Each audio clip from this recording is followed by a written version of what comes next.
হরি, ওরে হরি, তুই দেখ আমি আজ কি পেয়েছি।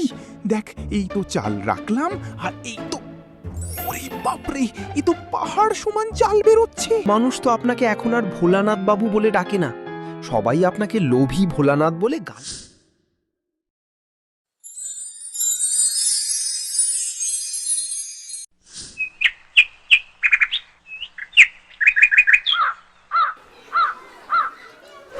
আরে দাদা, এলেন যখন ভালো মাছটা নিয়ে যান, একদম টাটকা গঙ্গার ইলিশ।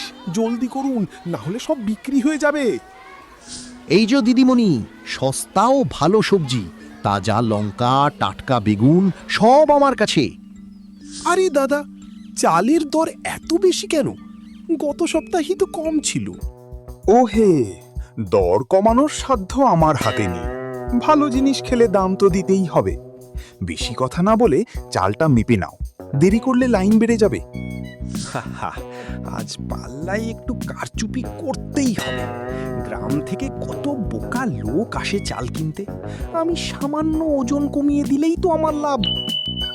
ভোলানাথ বাবু, আমার হাতে তো বেশি টাকা নেই, কিন্তু সন্তানের খুব খিদে।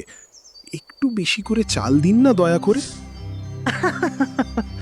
আরে ওহে চাষি ভাই, দান নেওয়ার ইচ্ছা থাকলে মন্দিরে যাও।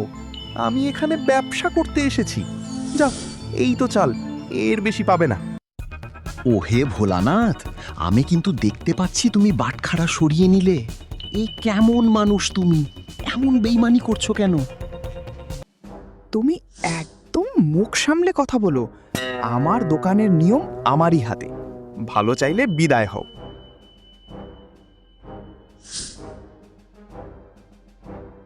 দেখো ভোলানাথ, অতি লোভে তাঁতি নষ্ট। অন্যের পিঠে লাথি মেরো না। মনে রেখো, ইট মারলে পাটকেল খেতে হয়। আজ তুমি ঠকাচ্ছ, কাল তোমাকেও কেউ ঠকাবে। সবাই তো আর আমার মতো চালাক নয়। গায়ে মানে না আপনি মোড়ল হয়ে আমাকে জ্ঞান দিও না তো।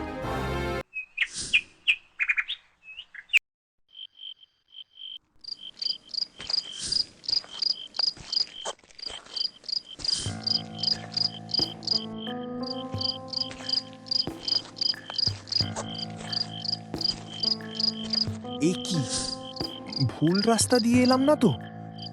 জঙ্গলটা আজ এত অন্ধকার কেন? ওই তো, ওই তো সামনে কে বসে আছে?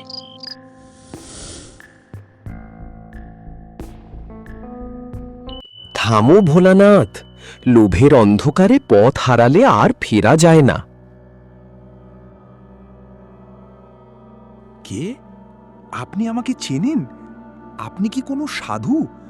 আমাকে কি কোনো গুপ্তধনের খোঁজ দিতে পারবেন?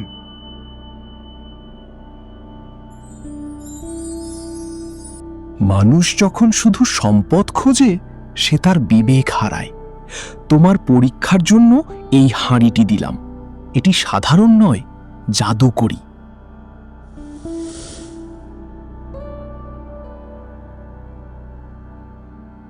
হাড়ি? এটা কি সোনার হাড়ি? বলবেন নাকি এটা দিয়ে কি হয়? এতে যা রাখবে তা অফুরন্ত হবে, কিন্তু সাবধান, যেদিন নিজের প্রয়োজনের বেশি জমাতে চাইবে সেদিনই ধ্বংস নেমে আসবে।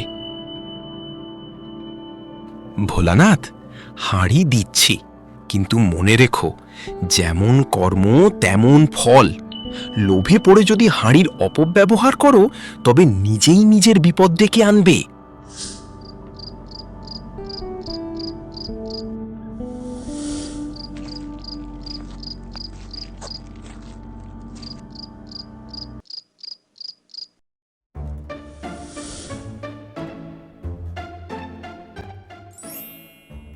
হরি, ওরে হরি, তুই দেখ আমি আজ কি পেয়েছি। দেখ, এই তো চাল রাখলাম, আর এই তো, ওরে বাপরে, এ তো পাহাড় সমান চাল বেরোচ্ছে। এ কি দেখছেন বাবু? হাড়িটা কি সত্যি কথা বলছে? ওটা থেকে নিজে থেকেই চাল বেরোচ্ছে। হ্যাঁ রে হরি, আমার তো ভাগ্য খুলে গেছে। কাল থেকেই আমি পুরো শহরে চালের বাজার দখল করব। তুই শুধু বস্তাগুলো ভরে রাখ, তারপর দেখ আমি কি করি।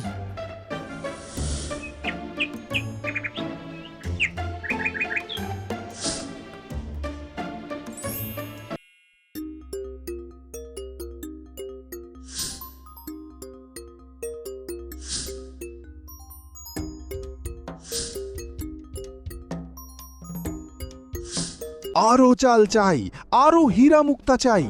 এই হাঁড়িকে আমি ভেঙে ফেলবো, দেখি ভেতরে কি আছে। আমি রাজা হব, আমি সব ক্ষমতার মালিক হব। তোমার লোভের সীমা পার হয়েছে ভোলানাথ। আজ তোমার শেষের দিন।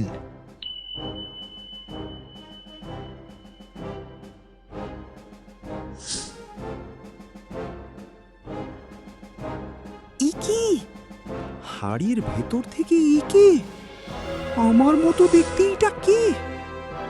ওরে বাপরে, আমি শেষ হয়ে গেলাম, সব ধোঁয়া হয়ে যাচ্ছে।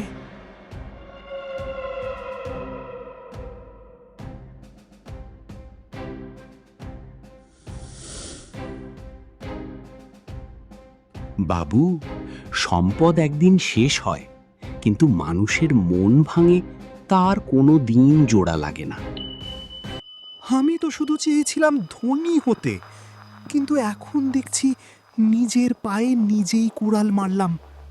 ওই সাধু বাবা ঠিকই বলেছিল, সব কিছুই যে যেমন কর্ম তেমন ফল। হায় রে হায়, আমার সব শেষ হয়ে গেল। ভোলানাথ বাবু, সাধু বাবা ঠিকই বলেছিলেন, লোভ মানুষকে পথে বসায়। আপনি যদি ওই হাঁড়ি দিয়ে মানুষের সেবা করতেন, তবে আপনার সম্পদ চিরস্থায়ী হতো।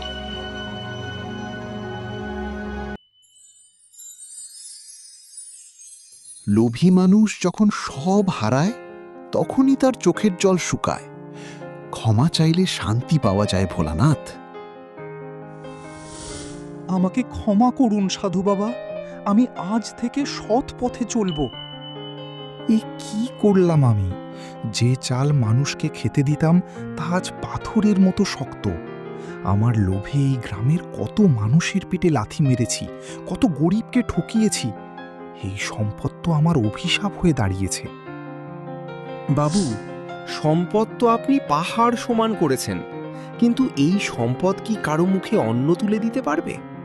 মানুষ তো আপনাকে এখন আর ভোলানাথ বাবু বলে ডাকে না, সবাই আপনাকে লোভী ভোলানাথ বলে গালি দেয়। তুই ঠিকই বলেছিস হরি।